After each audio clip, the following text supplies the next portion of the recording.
ಆನೆಗೊಳ ಗ್ರಾಮ ಪಂಚಾಯಿತಿಯ ನೂತನ ಉಪಾಧ್ಯಕ್ಷರಾಗಿ ಮಂಜು ಶೆಟ್ಟಿ ಅವಿರೋಧವಾಗಿ ಆಯ್ಕೆ. ಕೃಷ್ಣರಾಜಪೇಟೆ ತಾಲೂಕಿನ ಕಿಕ್ಕೇರಿ ಸಮೀಪದ ಆನೆಗೊಳ ಗ್ರಾಮ ಪಂಚಾಯಿತಿಯ ತೆರವಾಗಿದ್ದ ಉಪಾಧ್ಯಕ್ಷ ಸ್ಥಾನಕ್ಕೆ ಚುನಾವಣೆ ನಿಗದಿಯಾಗಿತ್ತು. ಉಪಾಧ್ಯಕ್ಷ ಸ್ಥಾನ ಬಯಸಿ ಮಂಜು ಶೆಟ್ಟಿಯವರನ್ನು ಹೊರತುಪಡಿಸಿ ಮತ್ಯಾರೂ ನಾಮಪತ್ರ ಸಲ್ಲಿಸದ ಕಾರಣ ಚುನಾವಣಾಧಿಕಾರಿ ಮಂಜು ಶೆಟ್ಟಿ ನೂತನ ಉಪಾಧ್ಯಕ್ಷರಾಗಿ ಅವಿರೋಧವಾಗಿ ಆಯ್ಕೆಯಾಗಿದ್ದಾರೆಂದು ಘೋಷಿಸಿದರು. ಹೇಮಾವತಿ ಸಕ್ಕರೆ ಕಾರ್ಖಾನೆಯ ಮಾಜಿ ನಿರ್ದೇಶಕರಾದ ಬಿಎಸ್ ಮಂಜುನಾಥ್, ಯುವ ಮುಖಂಡರಾದ ಕಡಹೆಮ್ಮಿಗೆ ರಮೇಶ್ ಮಾತನಾಡಿ, ಸರ್ವ ಸದಸ್ಯರ ಸಹಕಾರ ಪಡೆದು ಗ್ರಾಮ ಪಂಚಾಯಿತಿಯನ್ನು ಅಭಿವೃದ್ಧಿಯತ್ತ ಕೊಂಡೊಯ್ಯುವಂತೆ ಸಲಹೆ ನೀಡಿದರು. ನಮ್ಮ ಸದಸ್ಯರ ಪರವಾಗಿ ಮತ್ತು ಈ ಗ್ರಾಮ ಪಂಚಾಯತ್ ಎಲ್ಲ ಸದಸ್ಯರ ಪರವಾಗಿ ಅಭಿನಂದನೆ ಸಲ್ಲಿಸುತ್ತೇವೆ.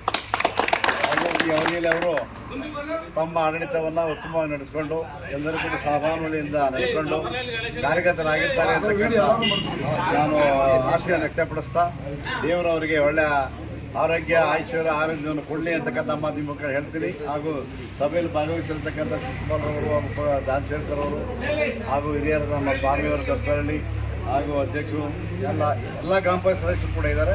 ಅವರಿಗೂ ಕೂಡ ಅಭಿನಂದನೆಗಳು. ಈ ಮುಂದೆ ಒಳ್ಳೆ ಕಾರ್ಯಗಳನ್ನು ಅಧ್ಯಕ್ಷರು ಕೂಡಿ ಪೂರ್ಣಮ್ಮರ ಜೊತೆಗೂಡಿ ಕೆಲಸಗಳನ್ನು ಮಾಡಿಕೊಂಡು ಹೋಗಿ ಅಂತಕ್ಕಂಥ ಮಾತನ್ನ ಹೇಳ್ತಾ ಮಾತನಾಡೋ ಅವಕಾಶ ಮಾಡಿಕೊಟ್ಟ ಒಳ್ಳೆಯ ಮಾತು ಹೇಳಿ ಜೈ ಹಿಂದ್, ಜೈ ಕರ್ನಾಟಕ. ಈ ಸಂದರ್ಭದಲ್ಲಿ ಮುಖಂಡರಾದ ಶಿಶುಪಾಲ, ಡಾನ್ ಶೇಖರ್, ಮಂಜು, ಗ್ರಾಮ ಪಂಚಾಯಿತಿ ಅಧ್ಯಕ್ಷರಾದ ರುಕ್ಮಿಣಿ, ಸದಸ್ಯರಾದ ಧನಲಕ್ಷ್ಮಿ, ಭಾಗ್ಯಮ್ಮ, ಜಗನ್ನಾಥ್, ಯೋಗೇಶ್, ಕಡಹೆಮ್ಮಿಗೆ ರಮೇಶ್, ರಂಜಿತಾ, ನಂಜೇಶ್, ಮಹಾಲಕ್ಷ್ಮಿ, ನಾಗಮ್ಮ, ರಾಜು, ಪ್ರಕಾಶ್, ಲಕ್ಷ್ಮಿ ಸೇರಿದಂತೆ ಮತ್ತಿತರರು ಇದ್ದರು. ಶಾಪಿಂಗ್ ಸಕ್ಕತ್ತಾಗಿದ್ದಲ್ವಾ? ಹಾ ಡ್ಯಾಡ್. ಅಪ್ಪ ನಿಮ್ಮ ಡ್ರಿಪ್ ಕೂಲ್ ಆಗಿದೆ. ಡ್ರಿಪ್ ಅಂದ್ರೆ ನಿಮ್ಮ ಔಟ್ಫಿಟ್ ಕೂಲ್ ಆಗಿದೆ. I know that.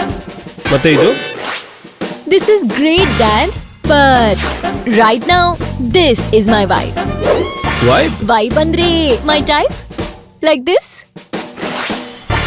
ಫ್ಯಾಮಿಲಿಗೆ ನಾವು ಹೇಳ್ತೀವಿ ಫ್ಯಾಮ್. ಅಂದ್ರೆ ಇದು ಫ್ಯಾಮ್ ಜಾಮ್. ಈಗ ಅರ್ಥ ಆಯ್ತಾ? ಎಲ್ಲ ಅರ್ಥ ಆಗ್ತಾ ಇದೆ. New times, new trends.